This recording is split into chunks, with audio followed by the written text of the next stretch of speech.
Hello, everybody. Welcome back to the Builders Brotherhood. Today, we are going to be talking about bidding a construction project. And so, if you are having any trouble in your business right now and you just can't get past the process of getting through sales and moving projects into production, then this might be a good little roadmap for you to maybe hone in on some of your skills when it comes to bidding a construction project, because we've all been in the place where you've sold the job, you got your foot in the door, but then you realized that the price is too low and now you're having to chase the money down, or you're just doing the work and not making enough money. So stay tuned today for some tips on the process that I go through, and hopefully it can help you out. So I don't know what level of business you are at, whoever's listening, but if you have some sort of structure in your business to where you have like a production side of the business and then like a sales side, and maybe you even have a pre-construction part of your business. If it's like estimating and sales, that would be classified as like a pre-construction. So the first thing would be to formulate where and who are the people that are doing the pre-construction work, going there, showing face, selling the project and building the projects and handing it off to the production team. If that's you as the owner, that's fine. Or maybe you have a whole team behind you that is doing a lot of that work for you. But I would say that the whole process is falls under the envelope of pre-construction, pre-con for short, and it's building up like a contract for the customer that they're comfortable with, hits all the things on their list of what they want the project to do or fulfill for them, and for a price that's within their budget, and then also potentially a schedule that fits into their time frame. So I'd like to start this off with like building the contract for the client for the pre-construction work. So a lot of people, what they do is they have written on their trucks free estimates, and in my opinion, it's really making it a lot harder for other people to go out there and spend time building proper projects for the actual cost that they are, and trying to win out against these other people. Because honestly, what needs to happen is you're spending a lot of time to build a project for a customer, and it shouldn't be for free. Your time shouldn't be for free. So all these people are advertising that they'll come out, drive to your house, kick the tires for an hour, go home, build a job, budget, and send it over to a customer all for free. That's just, in my opinion, ridiculous. There's no reason that we should be doing that in this field. So what I've done in the past is I've put together a pre-construction contract to where it's not tied to the budget at all of their full project.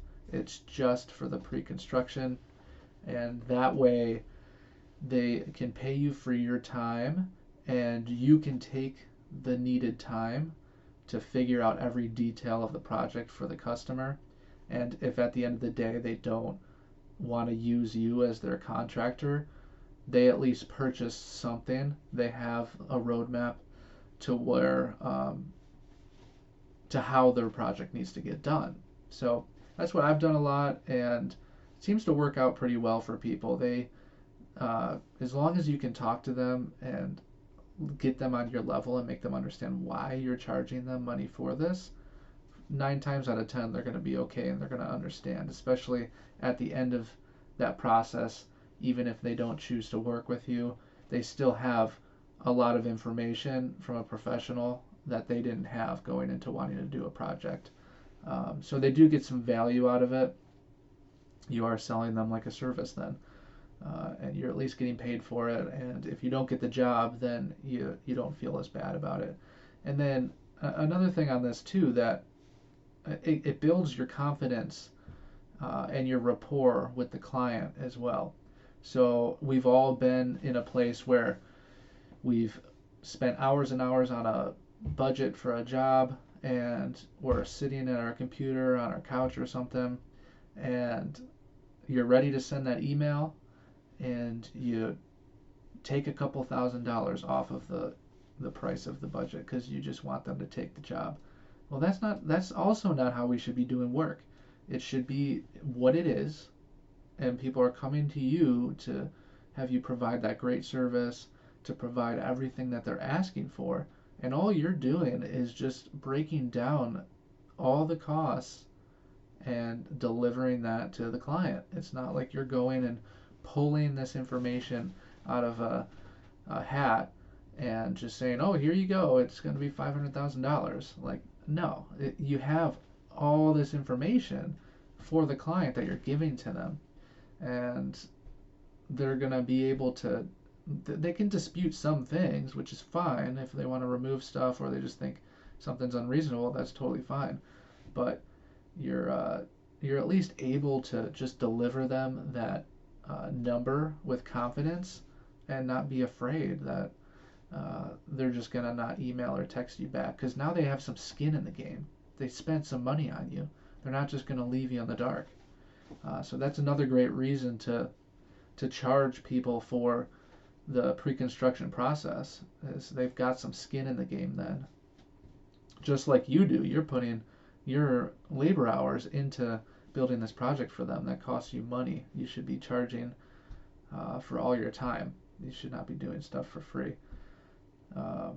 But the things that you need to gather in this pre-construction process is quite a bit, because the goal coming out of the pre-construction process is to hand it over to your production team. And so the production team can take all that info, get the contact info for the client, meet the client, and fulfill that project for them. And that turns into a whole different phase of work and into a different department of your business. But I'd like to just go through creating that budget and the whole package for the project, from that first call all the way to handing it off to your production team. So obviously the most obvious thing is you got to gather all the information for the job, which may be gathering design plans or architectural plans from the client. They might have already gone down that road and got those things, and if you can get those emailed over, you can at least study the project before you even show up on site. And so you're actually walking into whatever it is. If it's their home, you're going in there with already understanding, like, oh, the kitchen's downstairs, it's in the back of the house, we're moving this, we're moving that, whatever the project actually entails. But that way you're just like really prepared. And I love to tell people that if you can get all that information before you even show up and meet them, you're going to be able to just present yourself so much more professionally, and it's already going to give you that a couple points towards the sale, because people are going to see that you're coming, you did your due diligence, you spent time, you heard them out, you got their information, you're invested into their project, and you're not just coming in off the streets asking like random questions. You at least have an understanding of what's going on. But then when you're actually on site, there's a lot of things that I'm sure you've ran into where the client just didn't account for, and it's totally fine because they just don't know. And so that's a huge part of why you're going there, is because they might want to move a wall that they think is simple. It's just, we're going to blow out this wall, and it could be a load-bearing wall.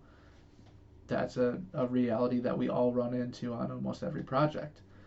A lot of things are also like structural supports.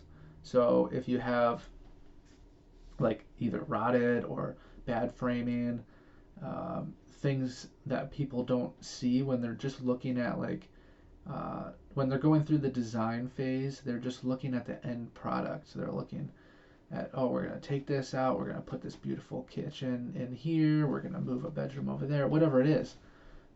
They kind of have blinders on to where they're just seeing the end goal, and we're there to kind of reel that in and point out the things where it's like, okay, this is a reality we have to deal with, this is a reality we have to deal with before we can get to that final goal for you, which they ultimately want. And they also don't want to reach that goal line and have the project look bad or have the craftsmanship maybe not be top quality.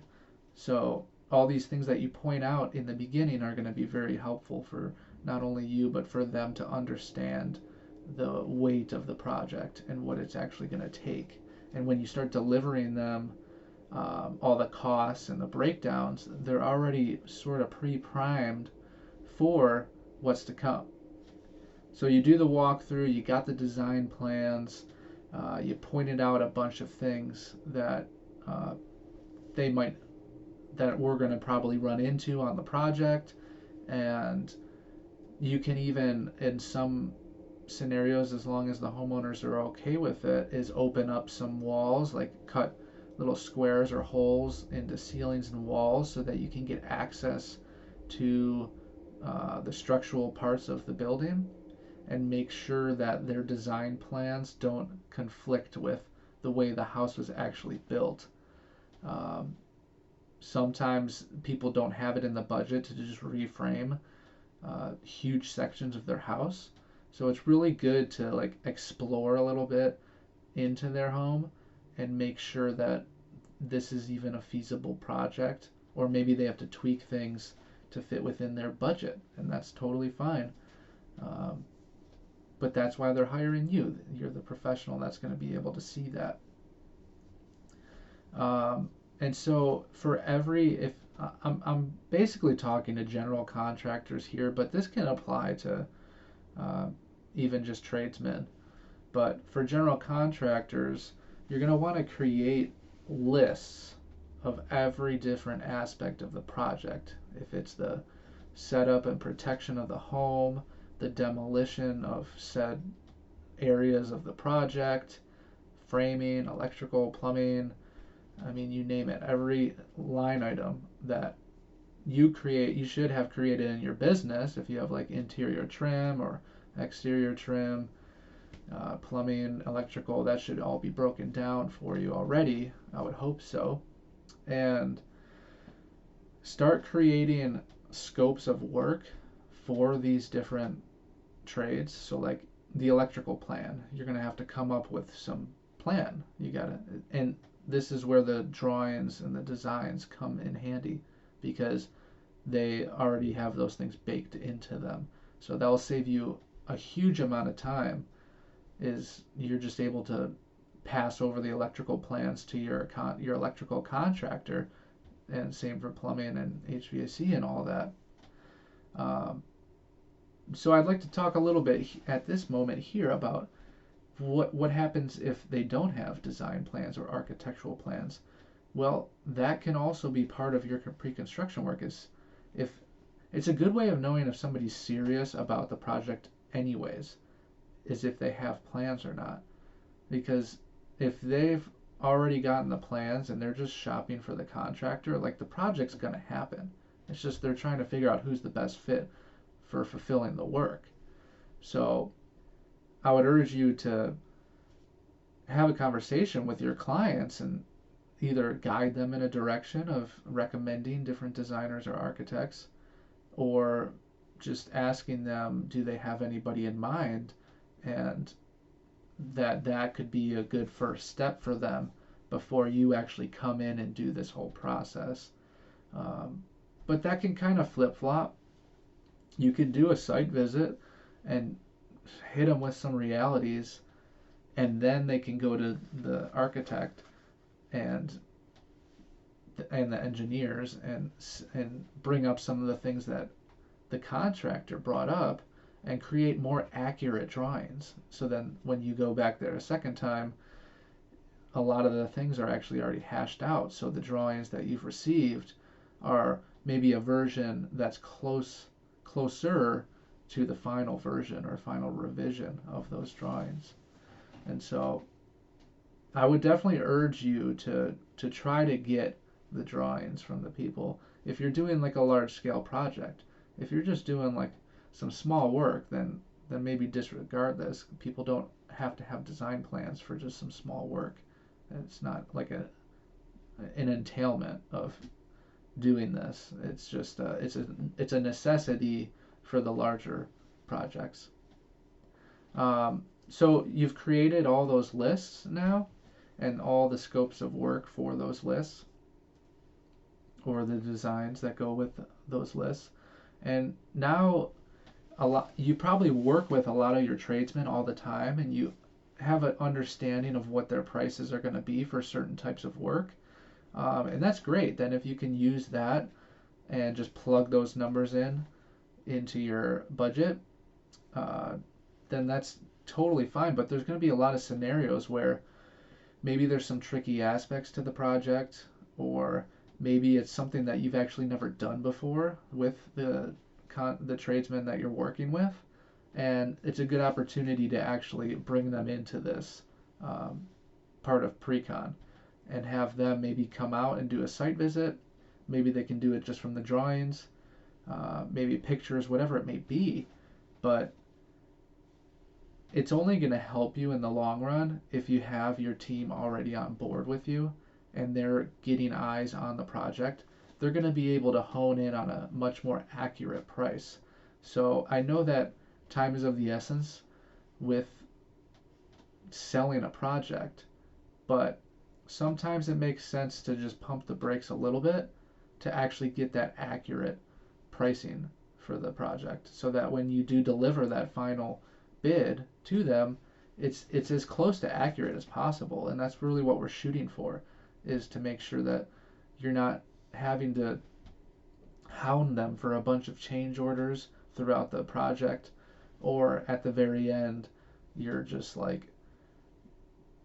you made no money on the project. You just spent a year or a few months or whatever on a project and you got nothing to show for it. So you just did it at cost, and we don't want that either. And so the best way to do that is to actually find out accurate pricing so that you can prepare your clients for it, and then also delivering them with your bid some level of understanding that the project is going to the project can go either way, 20% maybe that's something that will work for you. Just having a clause in there so that people understand, like, yeah, the project's $500,000, but it's gonna there could be another whatever, what is that, that's whatever, a few tens of thousands of dollars in either direction that it can go. And that way they at least understand. They're like, okay, this is as accurate that they could get it. There's some variance. I totally understand that. Hopefully it's in my favor, but potentially it's not in my favor. So now you're able to have your budget broken down into all of the line items that you have for the project. You've been charging them for the pre-construction work, so you both have skin in the game. You created scopes of work, and I only kind of hinted on it a little bit earlier, but the scopes of work are really important, to where you can maybe reference them in the bidding process, saying that this is the cost of this, this, and this, is really, really important, because if you just give them a price, there's no boundary. Like if you just write electrical, there's not a boundary there. So like anything that comes up that's electrical related, they're going to give you pushback on, because you just said, well, this is what you had it cost. So it was electrical, $40,000, and now it's costing more. So they're going to probably give you pushback if you don't have that boundaries already set. And so this could be a very time consuming process, but it doesn't have to be. I'm sure if you don't already do it, if you do start making scopes of work for each aspect of your project, you'll get faster and faster at it, and it won't be that difficult. In the beginning, it's probably going to be a little grueling, but um, what I try to do when it comes to scopes of work is just create like um, a basic outline. You don't have to get like super detailed, but it's like maybe you're remodeling the whole first floor and second floor, but you're not doing any work to the stairs. Then you can have like a line item like stair work is your or stairs is your line item, and just write no work. So then they know throughout the process if at any point they do want to be like, you know what, we're refinishing the floors on the first and second floor. I actually want to refinish my stairs at the same time. Well, you wrote in the contract there was no work on the stairs. So they already understand that it's going to be a change. And then you can charge more money. Um, and that goes for everything. So trimming windows. Put the amount of windows that you're trimming or the rooms that you're trimming it in. And if they go outside of that bound, then there's room to charge them for that. I mean, that's what we want, the option of being able to charge them. So maybe it's like one little window somewhere else and you have on a $500,000 project, you're probably just going to throw it in there for them. But you at least have the option. If you really were hurting on this project and you still want to deliver everything to the client that they want, well, then you can be like, hey, this is an extra window that we're going to be trimming. It's going to be this much material, this much labor, blah, blah, blah. And they should be understanding of that. That's totally fine. So create those scopes of work and correlate them to the cost of the project. And that should protect you with your bid, because if anybody has any questions, you can say, we'll refer to the scope of work for interior trim. And they can see that and be like, okay, this is how much it costs to do all this. And it just it makes you look very professional too, and like you did your due diligence as well, so that people are understanding that you're actually taking a lot of time in delivering them a project and you're not missing any details. The more details in this part, this step of the project, the better, because it's going to help the production team down the road. They're going to have a lot less questions for you. The handoff's going to be a lot easier if you just take advantage of this. And this all goes back to charging for this time.